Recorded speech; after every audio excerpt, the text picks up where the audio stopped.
So EA is being bought out for $50 billion by a investor group that also includes the Saudi Arabian government. That is not a lie. The Saudi Arabia's public investment fund is participating in this investment group to buy EA, the game company, for $50 billion. Now, you might be thinking, wow, that's a lot of money. Why would they buy them for $50 billion?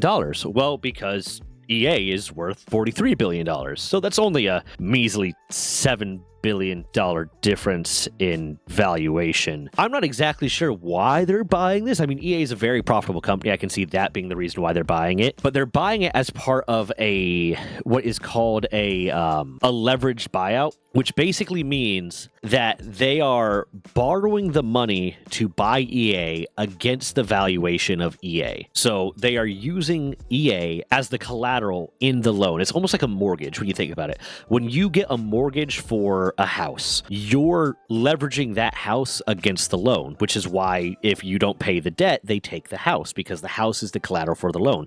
Think of it kind of like that. But they are doing this leverage deal to buy EA, but still leaving a $7 billion differential there. Now, that $7 billion, they might be putting that $7 billion down. This is all being reported by the Wall Street Journal, so I don't have all the information. I just have the reporting that I've seen from them and from people that have covered it. But if they're not putting down that $7 billion, that means as an extra down payment, that means there's a $7 billion difference between the valuation of EA and the loan that they're taking out to buy EA, which means EA needs to make up that money somewhere. So essentially, if EA doesn't produce enough profit for the investor group to pay back the loan, then they will essentially kind of be into bankruptcy. They'll kind of enter bankruptcy and they'll have to start making up that money somewhere. What does this mean? What can this potentially mean for you, the gamers, and for the people that work at EA?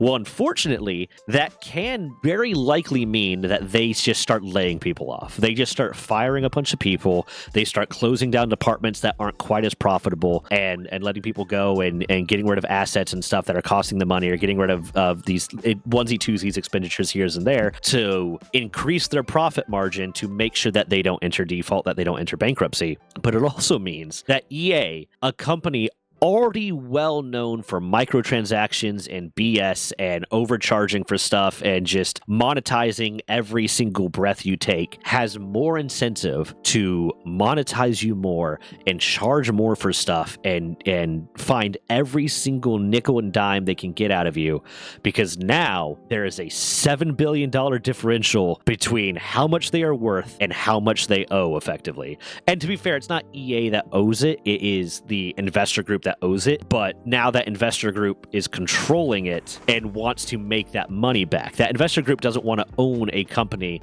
that is worth $7 billion less than they owe for it. They want it to be worth $7 billion more, if not more than that. So there's almost two ways I'm looking at this. I'm looking at it, one, in the pragmatic way. Like, now there's not, it's being taken private. There's not stock owners. They're no longer going to have stock. It's being completely sold, which means if the people that own it, if this investment group and the Saudi Arabian government just really, really care about the integrity of gaming and aren't trying to make a profit, they're just trying to protect the games industry, and they're really tired of microtransactions.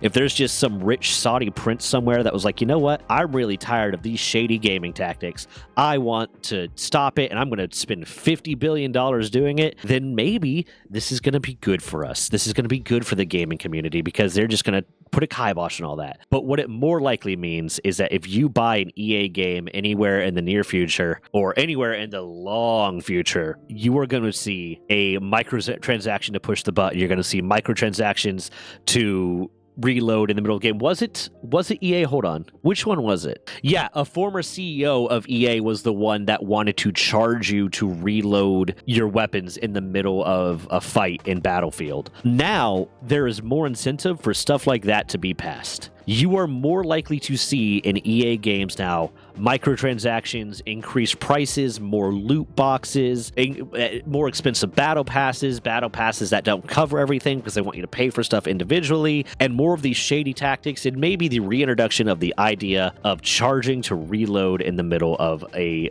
battle, because now they have to make that money back. This is also potentially, just for the record, one of the most expensive leverage deals in history, apparently. Long story short, this puts gamers at risk. This puts a lot of the employees at EA at risk. We're going to see, I can't possibly imagine any good outcomes coming from this. I can't possibly imagine this ending up good for us, good for the gamers, good for the community, good for the employees that work there.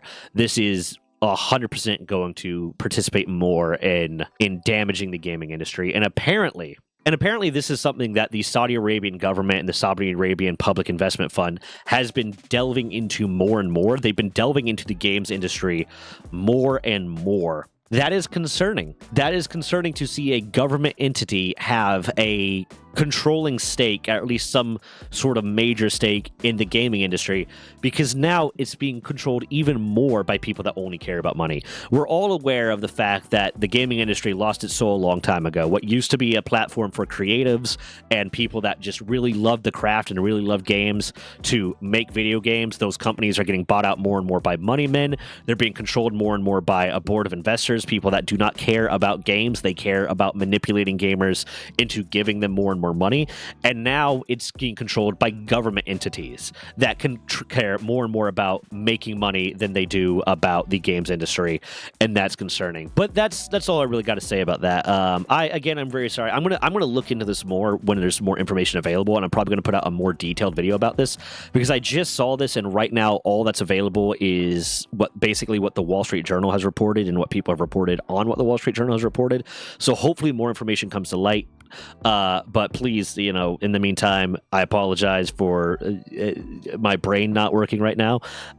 Like, comment, every bit of engagement helps the video do better. But more importantly than that, right now, if you really, really want to help me out, and you like listening to me talk for some reason, and hopefully more coherently than I am right now, I have... If you may not be aware, but my channel used to be predominantly storytelling videos.